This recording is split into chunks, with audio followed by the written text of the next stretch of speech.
सुरुवातीपासूनच काँग्रेसच्या वतीनं आम्ही सांगतोय की भाजप हे शेतकरी विरोधी आहे आणि जेव्हा शेतकऱ्यांचं पीक हातात येतं त्यावेळेस इम्पोर्ट ड्युटीमध्ये कमी करणं, मोठ्या प्रमाणात वस्तू इम्पोर्ट करणं आणि या पद्धतीनं शेतकऱ्यांच्या शेतीच्या मालाला भाव मिळाला नाही पाहिजे आणि मूडभर जे उद्योगपती ज्यांचे मित्र आहेत त्या मित्रांना कसा फायदा होईल यावर भाजप गेल्या 9 वर्षापासून या देशामध्ये शेतकरी विरोधी काम करते आहे। त्यामुळे मोठ्या प्रमाणात शेतकऱ्यांच्या आत्महत्या वाढल्यात। अजूनही कापूस शेतकऱ्यांच्या घरी पडलेला आहे। कापूस जास्त दिवस घरात असेल तर त्याला कीड येतं आणि किडीमुळे घरामध्ये रोगराई आणि त्याच्यातही शेतकऱ्यांचा जीव धोक्यात आलेला आहे। अशी परिस्थिती आज महाराष्ट्रामध्ये सगळीकडे आहे। धानाच्या शेतकऱ्यांचा शेतीचा धान निघाल्यानंतर बाजारामध्ये त्याचे रेट कमी ठेवायचे आणि मग शेतकऱ्यांच्या घरचा धान संपला की मग त्याच्या किमती वाढवायच्यात। 1000 रुपयाच्या किमती आता वाढवल्या गेलेल्या आहेत।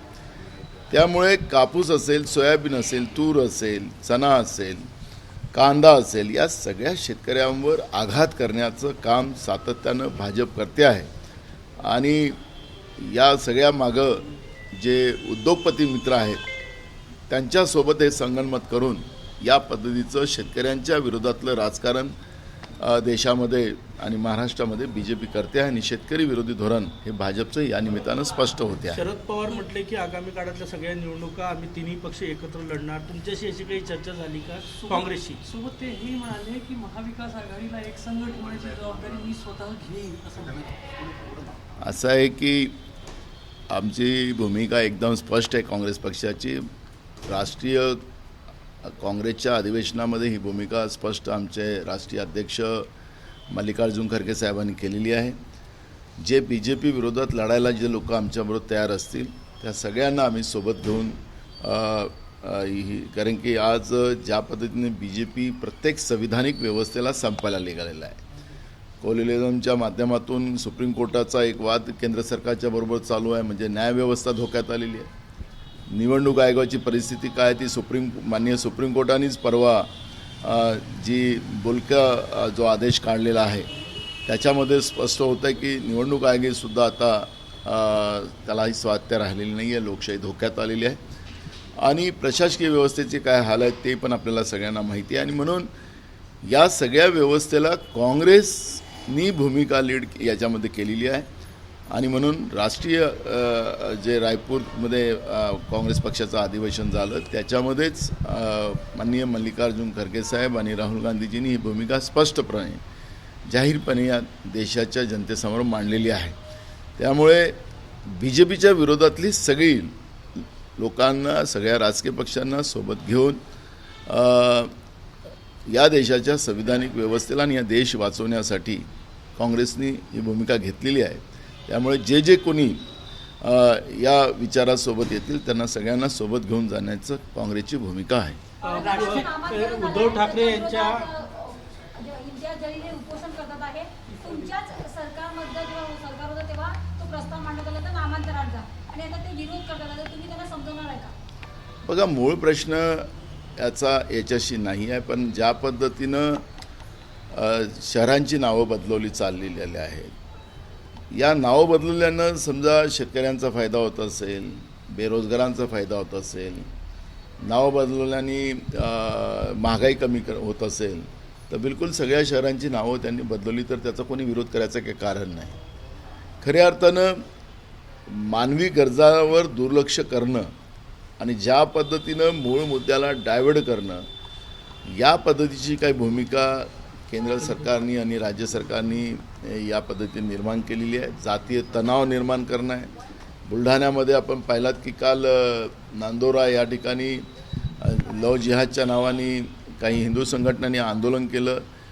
मुस्लिम महिलांच्याबद्दल अक्षरशः त्या ठिकाणी वक्तव्य केलं आणि त्याच्यामुळे पोलिसांमध्ये गुन्हे झाले, त्याच्यावर कारवाई झाली, त्या ठाणेदाराची तातडीनं बदली करण्यात आली।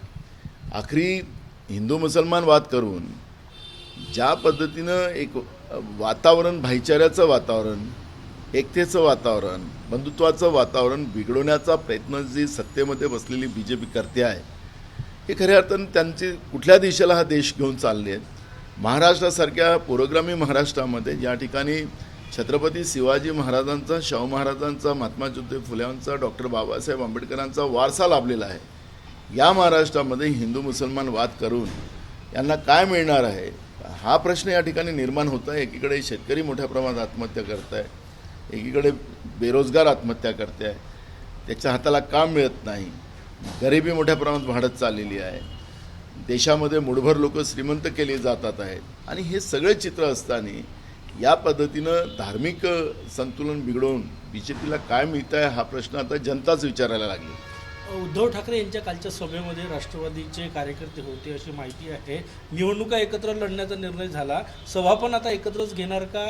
कालच्या सभेवरून हा प्रश्न उपस्थित होतो. घ्यायला अडचण काय त्याच्यामध्ये? जेव्हा महाविकास आघाडी म्हणून आम्ही काम करतो आहे आणि आम्ही BJPच्या या सगळ्या जी क्रूरता लोकशाहीमध्ये BJP निर्माण करते आहे त्याच्या विरोधात एकत्रित ही लढाई लढायला आम्हाला कोणालाही विरोध करायचं काही कारण नाही. सर, कानून मंत्री ने कहा, रिजू ने कहा कि देश को खतरा है, लोकतंत्र को खतरा है, ऐसी बदनामी पूरे देश की कांग्रेस विपक्ष कर रहा है. राहुल गांधी कैंपेन में जाके जो बोले उसको मुझे ये नहीं पता कि माननीय सुप्रीम कोर्ट ने, अगर वो कानून मंत्री है रिजू जी देश के, तो सुप्रीम कोर्ट ने जो चुनाव आयुक्त के बारे में जो टिप्पणी की है उसका मतलब क्या होता है वो कानून मंत्री ने बताना चाहिए देश की जनता को. जिस तरह से लोकतंत्र खतरे में है, इसी आधार पर माननीय सुप्रीम कोर्ट ने चुनाव आयुक्त के बारे में जो टिप्पणी की है, और ये स्पष्ट होता है राहुल जी ने गलत क्या बोला है. एक मैंने बताया, ऐसे कई मुद्दे आपने देखा होगा कि UPSC में जो RSS के विचार के धारा के लोगों को डायरेक्ट 2019 में जॉइंट सेक्रेटरी रैंक पे उनको पोस्टिंग दी गई है. तो इसका मतलब क्या है? आखिरी वो क्या चाहते हैं? प्रशासन में RSS चाहते हैं? सुप्रीम कोर्ट के जजेज जो रहते हैं वो RSS के बैठे वो चाहते हैं? क्योंकि कोलिज्म का जो नियम बने हुए हैं उसके आधार पर जो जजेस की नियुक्ति की जाती है हाईकोर्ट और सुप्रीम कोर्ट में, उस आधार पर उसके पूरा मेरिट देखा जाता है, उसका बैक हिस्ट्री देखी जाती है और उसके आधार पर जजेस की नियुक्ति होती है. लेकिन केंद्र की सरकार चाहती है कि डायरेक्ट वो चाहे उनको जजेस बनाए. तो इसका मतलब क्या है? तो इसलिए देश के कानून मंत्री रिजिजू जो है उन्हें देश की जनता को स्पष्ट करना चाहिए. एक तरफ जनता के पसीने का पैसा छीनकर मुट्ठी भर उनके मित्रों को देना, ये लोकतंत्र है, उसके बारे में बात कर रहे हैं. जिस तरह से 1 लाख करोड़ का कोयला मुफ्त में अदानी को अपने मित्रों को देने का काम प्रधानमंत्री ने किया है, ऐसे कितना लाखों करोड़ों अरबों रुपया अपने मित्रों को उनके कर्जा माफ़ी में उन्हें दिया है, वो भी हिसाब उन्हें देना चाहिए. देश की जनता का पैसा महंगाई बढ़ा कर, जैसे चुनाव होते हैं वैसे ही गैस के रेट बढ़ जाते हैं, जैसे चुनाव ख़त्म हो जाते हैं तो पेट्रोल डीजल के रेट बढ़ जाते हैं, महंगाई बढ़ जाती है. क्या जनता से लूटने के लिए BJP की और नरेंद्र मोदी की सरकार बैठी है? इसका जवाब उनको देना पड़ेगा. आखिरी इस देश में सब लोगों को जीने का और व्यक्ति स्वातंत्र्य सबको है, जीने का अधिकार सबको बना हुआ है. और ये सब होते हुए भी, ये चलते हुए भी अगर राहुल जी ने कैबरीज में इस बात, उसमें प्रधानमंत्री की, नरेंद्र मोदी की 2 तारीफें भी की है, कोई सब बदनामी नहीं की है उनकी. प्रधानमंत्री अगर राहुल गांधी की जो अच्छाई है उसके बारे में थोड़ी और बात करे तो अच्छा लगेगा, लेकिन उनको लोकतंत्र पता नहीं है और लोकतंत्र को मानते नहीं हैं. ऐसे लोग सत्ता में बैठे हैं. राहुल गांधी जी ने वहाँ पर नरेंद्र मोदी के 2 बातों का उल्लेख किया और अच्छी काम उन्हें नरेंद्र मोदी ने किया, ये भी बात को कहा है. जब अच्छाई होती है तो उसको बड़ी तारीफ, वो अपनी आप खुशी मनाते हैं. जब गलती है, गलती बताने से उनको बुरा लगता है. तो और BBC के माध्यम से पूरे दुनिया में हमारी जो बदनामी हुई है उसका क्या, उसका जवाब नहीं देंगी BJP? उन्हें भी जवाब देना चाहिए ना. BBC के देश में जो लोकतंत्र है अपने देश में, और BBC ने जो नरेंद्र मोदी के बारे में जो फिल्म बनाई है उसको दिखाने के लिए जो मनाही की गई है, और BBC के ऊपर इनकम टैक्स की जो रेट गिराई गई है तो उसका भी जवाब दे. तो दुनिया भर में जो बदनामी हमारे देश की गई है, इससे और ज़्यादा बदनामी है. हम अपने देश की इज्जत को हमेशा बनाए रखते हैं और उसका अगर वो नाजायज अर्थ लगाते हैं BJP के नेता, तो एक दिन पूरे दुनिया हमारे देश के ऊपर अब किस तरह से देख रही है, ये पूरा दुनिया से अंदाज लिया जाए। अशोक चव्हाण, शेवटचा प्रश्न. अशोक चव्हाण म्हटले की सरकारच्या विरोधात बोललं तर चौकशा लावल्या जातात.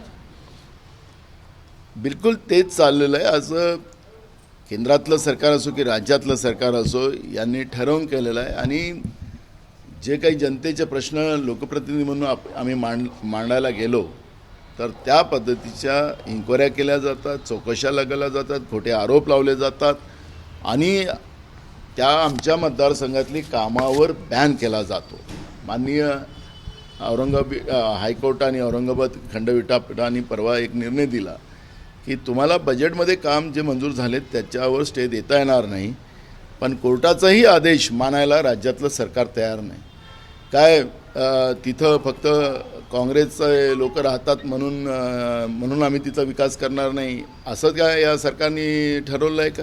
तर त्याच्या मतदारसंघातली कामं थांबवली जातात आणि चौकशा लावल्या जातात. असं चित्र आज महाराष्ट्रामध्ये पाहतो आहे की महाराष्ट्रातील लोकशाही गुजरात पॅटर्न जो गुजरात पॅटर्न महाराष्ट्रामध्ये सुरू केलेला आहे, विरोधकांना दाबण्याचा प्रयत्न जो सुरू झालेला आहे, त्याच्यावरची प्रतिक्रिया अशोक चव्हाणजींनी दिली असेल, त्याचं समर्थनच केलं पाहिजे. होळीच्या शुभेच्छा होत म्हणून आपलं एक मिनिट माझं घेऊन टाकायचं. मला फोन ठेवून दिसून आज